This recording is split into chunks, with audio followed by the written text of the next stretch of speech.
Nedodies, kāds uzzinās, kā es patiesībā jūtos par tām lietām, kuras nebija ok.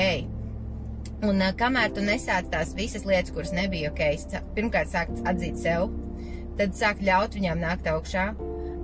Un tas nozīmē, ka tu vienlaicīgi nevarēsi just naidu un mīlestību un pateicību un pieņemšanu pret vecākiem. Tās ir divas lietas, kuras vienlaicīgi nevar just.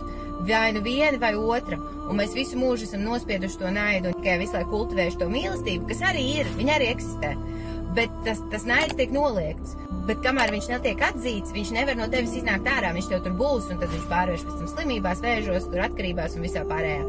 Un ja tu sāc ļaut viņam nākt virsū, ārā, tajā brīdī, kamēr viņš ceļās un tu vari visu to apskatīt, tu nevarēsi just mīlestību un pateicību pieņemšanu. Tev vienkārši jāļauj sev tam procesam notikt. Tev jāļauj tam naidam sevi pārņemt uz brīdi, lai tu viņu vari izdzīvot, lai tu viņu vari ieraudzīt, ka tev vispār tāds ir. Un tad tu vari izlemt, ko tu ar viņu gribi darīt. Vai tu gribi no viņa atbrīvoties, vai tu gribi viņā turpināt dzīvot. Ja? Bet tas skaidrs, ka tad, kad tu viņu tiešām ieraugi, cik viņš ir traks, ja, tad tu sāc domāt, ka bērns, es tomēr gribu no viņa atbrīvoties. Kurš grib dzīvot visu laiku konstantā naidā.